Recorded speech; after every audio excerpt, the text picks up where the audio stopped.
क्या आपने कभी सोचा है कि एक पल, बस एक पल, किसी टूटी हुई कहानी को फिर से जोड़ भी सकता है और पूरी तरह बिखेर भी सकता है? कभी कभी जिंदगी हमें वहीं ला खड़ा करती है जहां दिल और किस्मत आमने सामने खड़े हो जाते हैं। और आज की कहानी कुछ ऐसी ही है, दो लोगों की जो अलग भी थे, लेकिन शायद उतने नहीं जितना दुनिया सोचती थी। अर्जुन के घर में आज एक अलग ही हलचल थी। चारों तरफ शादी की तैयारियों का शोर, कपड़ों की खनखनाहट, मेहमानों की आवाजें और दुर्गा देवी का तानाशाही वाला उत्साह, सब कुछ जैसे उसे घेर रहा था।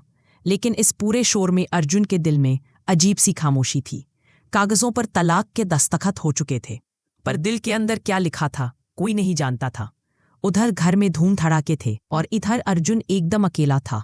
वो ऑफिस जाने की जल्दी में निकला, स्कूटी स्टार्ट की, लेकिन उसकी आंखों में वही खालीपन था, जैसे भीड़ में भी वो किसी को तलाश रहा हो। शायद वो उसे ही जिसे उसने खो दिया था। ट्रैफिक सिग्नल लाल हुआ। अर्जुन स्कूटी रोककर खड़ा रहा, लेकिन उसका मन कहीं और भटक रहा था। उसी वक्त सामने एक लड़की किताबें लिए ज़ेब्रा क्रॉसिंग से सड़क पार कर रही थी। वो भी कुछ सोच में डूबी हुई थी, मानो उसकी दुनिया भी तिनके की तरह बिखरी हो। वो लड़की कोई और नहीं, अहाना थी। सिग्नल हरा हुआ। अर्जुन आगे बढ़ा, लेकिन ध्यान कहीं और था। एक सेकंड, बस एक सेकंड की चूक। स्कूटी का हैंडल फिसला और सीधा अहाना के हाथ से टकरा गया। किताबें हवा में उछलीं और अहाना सड़क पर गिर पड़ी। उसके पैर से खून बहने लगा और ठीक उसी पल अर्जुन के सीने में कुछ टूट सा गया। अर्जुन ने स्कूटी फेंकी और भागकर अहाना के पास पहुंचा। ये वही लड़की थी जिससे वो दुनिया के सामने नफरत जताता था। लेकिन जैसे ही उसने उसे जमीन पर गिरा हुआ देखा, सारी नफरत, सारी दूरी, सब कुछ जैसे पिघल गया। अहाना दर्द से कराह रही थी। अर्जुन ने उसे उठाया और पास की एक बेंच पर बैठाया। खून लगातार बह रहा था। अर्जुन ने जल्दी से अपनी जेब से रुमाल निकाला, वही रुमाल जो कभी अहाना ने उसे हंसते हुए गिफ्ट किया था, और वो आज तक उसने बड़े प्यार से, बेहद सावधानी से वो रुमाल उसके पैर पर बांधा। उसकी उंगलियां कांप रही थीं, आवाज भर्रा रही थी। अहाना उसे देखती रही।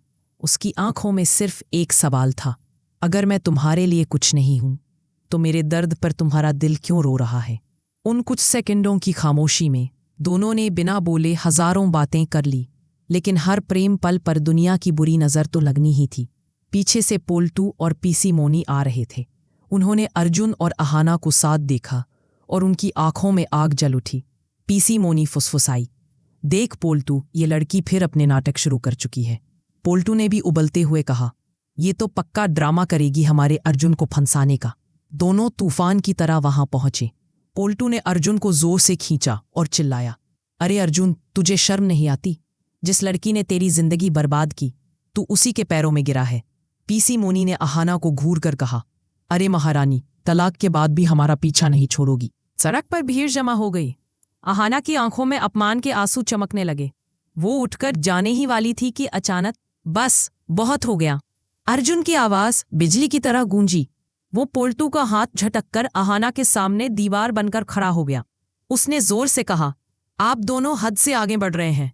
ये कोई नाटक नहीं है, ये एक्सीडेंट है। और जब किसी को चोट लगती है, इंसानियत यही कहती है कि उसकी मदद करो। फिर वो अहाना की तरफ मुड़ा, और सुन लीजिए, जब तक मैं खड़ा हूं, अहाना की इज्जत पर कोई उंगली नहीं उठाएगा। वो मेरी पत्नी थी, है, जो भी हो, पर उससे आदर से बात कीजिए।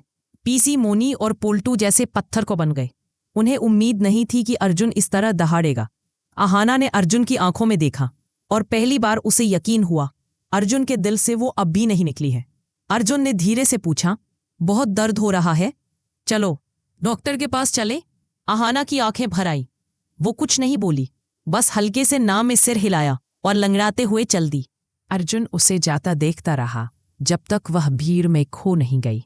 पीसी मोनी और पोल्टू समझ गए, तलाक के कागजे चाहे साइन हो चुके हों, दिल का रिश्ता अब भी जिंदा है। अर्जुन उस रुमाल को देखता रह गया, वही रुमाल जो कभी उसके हाथों में खुशी बनकर आया था और आज खून से भीगा हुआ था। वो समझ चुका था, कुछ रिश्ते टूटा हुआ कांच नहीं होते, बल्कि अधूरी कहानी होते हैं, और ये कहानी अभी बाकी है। अब बड़ा सवाल ये है, पीसी मोनी अर्जुन और अहाना को दूर रखने के लिए क्या नई चाल चलेगी? क्या यह एक्सीडेंट दोनों के दिलों में दबी चिंगारी को फिर भड़का देगा? क्या यह पुराना रुमाल दो दिलों को एक बार फिर जोड़ पाएगा। इस कहानी का अगला मोड़ और भी ज्यादा धमाकेदार होने वाला है। जिसने भी कभी खुद अपने दम पर खड़ा होना सीखा है वो कमेंट करे, मैं भी अहाना की तरह मजबूत हूं। अगर आप मानते हैं कि सच्चाई की राह मुश्किल जरूर होती है पर जीत उसी की होती है, तो कमेंट में लिखो, जय हो अहाना की सच्चाई की। अगर आपको भी लगता है कि अब अहाना सबको जवाब देगी अपने काम से, तो कमेंट में लिखो, अब बोलेंगे उसके काम।